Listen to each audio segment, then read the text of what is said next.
NGRI సంస్థ 84వ ఆవిర్భావం సందర్భంగా ఓపెన్ డే కార్యక్రమం నిర్వహించారు.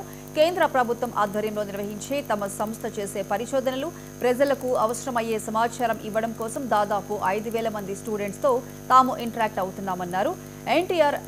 NGRI chief scientist Srinivas Sharma రాబోయే భవిష్యత్ తరాలు మెడిసిన్, ఇంజనీరింగ్ విభాగాలతో పాటు జియోఫిజికల్ సైన్స్ వంటి రంగాలపై ఫోకస్ పెట్టేందుకు అవగాహన కల్పిస్తున్నామని అన్నారు.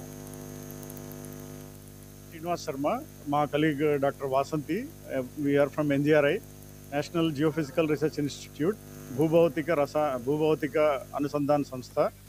మేము సిఎస్ఐఆర్ అండర్లో ఉన్న 37 ల్యాబొరేటరీస్లో ఇది ఒక ల్యాబొరేటరీ. దీంట్లో మేము rocks, minerals, earthquakes related studies చేస్తాము. All geophysical, geological and geochemical studies. So ఇది 84వ మా వార్షికోత్సవం సిఎస్ఐఆర్కి. అందులో భాగంగా ఈరోజు ఓపెన్ డే చేయడం జరుగుతుంది. ఓపెన్ డే అంటే మోస్ట్లీ మా ల్యాబొరేటరీస్లో జరిగే కార్యకలాపాలన్నీ వివిధ ప్రదర్శనల ద్వారా, పోస్టర్స్ ద్వారా స్కూల్ పిల్లలకి, కాలేజ్ పిల్లలకి వివరించే విధానం.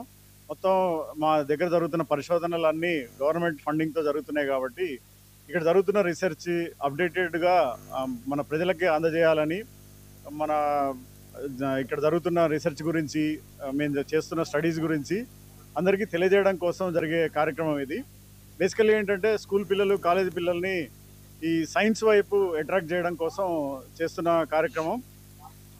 సైన్స్ వైపు అట్రాక్ట్ అయితే పిల్లలు ఇంజనీరింగ్, మెడిసిన్ ఒకటే కాకుండా ఐఐటీల గోల్లో పడకుండా మనం ఈ సైన్స్ వైపు అట్రాక్ట్ చేసి రకరకాల సైన్స్, మా పక్కనే ఉన్న సిసిఎంబిలో బయాలజీ రిలేటెడ్ రీసెర్చ్, ఆ పక్కనున్న ఐఐసిటీలో కెమిస్ట్రీ, ఫార్మస్యూటికల్ రిలేటెడ్ రీసెర్చ్ జరుగుతూ ఉంటుంది.